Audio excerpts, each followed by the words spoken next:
السلام علیکم دوستو، ویلکم ٹو پاک ترک بلاگر چینل۔ تو دوستو، آج کی اس ویڈیو میں ہم قرآن مجید کی سورۃ النساء جو کہ چوتھے پارہ کی سورہ ہے، اس کی 126 سے 150 تک کی آیات کا ہم ترجمہ کریں گے۔ تو آئیے دوستو شروع کرتے ہیں۔ شروع اللہ کے نام سے جو بڑا مہربان نہایت رحم والا ہے۔ اے پیغمبر، لوگ تم سے یتیم عورتوں کے بارے میں فتویٰ طلب کرتے ہیں، کہہ دو کہ خدا تم کو ان کے ساتھ نکاح کرنے کے معاملے میں اجازت دیتا ہے، اور جو حکم اس کتاب میں پہلے دیا گیا ہے وہ ان یتیم عورتوں کے بارے میں ہے جن کو تم ان کا حق تو دیتے نہیں اور خواہش رکھتے ہو کہ ان کے ساتھ نکاح کر لو، اور نیز بیچارے بیعکس بچوں کے بارے میں، اور یہ بھی حکم دیتا ہے کہ یتیموں کے بارے میں انصاف پر قائم رہو، اور جو بھلائی تم کرو گے خدا اس کو جانتا ہے۔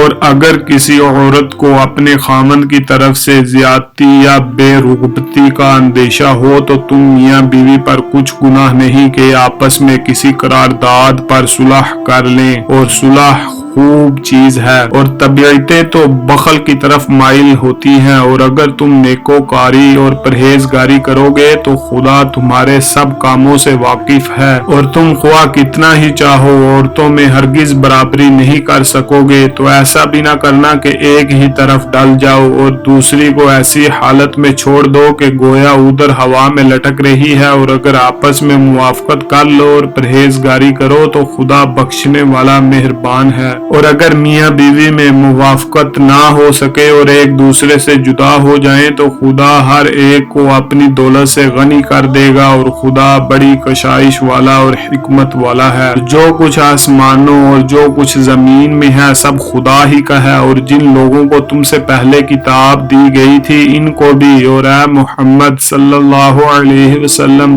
تم کو بھی ہم نے حکم تاکیدگی کیا ہے کہ خدا سے ڈرتے رہو، اور اگر کفر کرو گے تو سمجھ رکھو کہ جو کچھ آسمانوں میں اور جو کچھ زمین میں ہے سب خدا ہی کا ہے، اور خدا بے پرواہ اور سزاوار حمد و ثنا ہے۔ اور پھر سن رکھو کہ جو کچھ آسمانوں میں اور جو کچھ زمین میں ہے سب خدا ہی کا ہے، اور خدا کارساز کافی ہے۔ لوگو،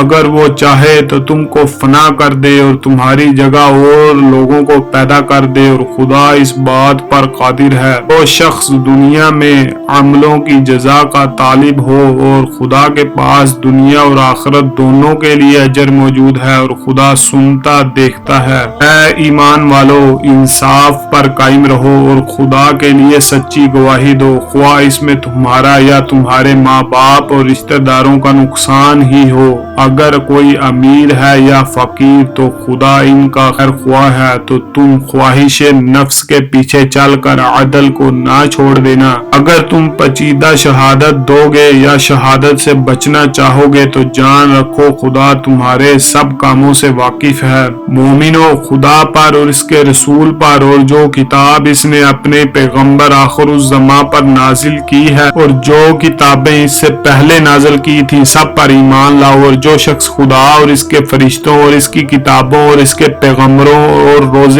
قیامت سے انکار کرے گا تو وہ رستے سے بھٹک کر دور جا پڑا۔ جو لوگ ایمان لائے پھر کافر ہو گئے، پھر ایمان لائے پھر کافر ہو گئے، پھر کفر میں بڑھتے گئے، ان کو خدا نہ تو بخشے گا اور نہ سیدھا رستہ دکھائے گا۔ اے پیغمبر، منافقوں یعنی دو رخے لوگوں کو بشارت سنا دو کہ ان کے لیے دکھ دینے والا عذاب تیار ہے۔ جو مومنوں کو چھوڑ کر کافروں کو دوست بناتے ہیں، کیا یہ ان کے ہاں عزت حاصل کرنا چاہتے ہیں؟ تو عزت تو سب خدا ہی کی ہے۔ خدا نے تم مومنوں پر اپنی کتاب میں یہ حکم نازل فرمایا ہے کہ جب تم کہیں سنو کہ خدا کی آیتوں سے انکار ہو رہا ہے اور ان کی ہنسی اڑائی جاتی ہے تو جب تک وہ لوگ اور باتیں نہ کرنے لگیں ان کے پاس مت بیٹھو، ورنہ تم بھی انہی جیسے ہو جاؤ گے۔ کچھ شک نہیں کہ خدا منافقوں اور کافروں سب کو دوزخ میں اکٹھا کرنے والا ہے۔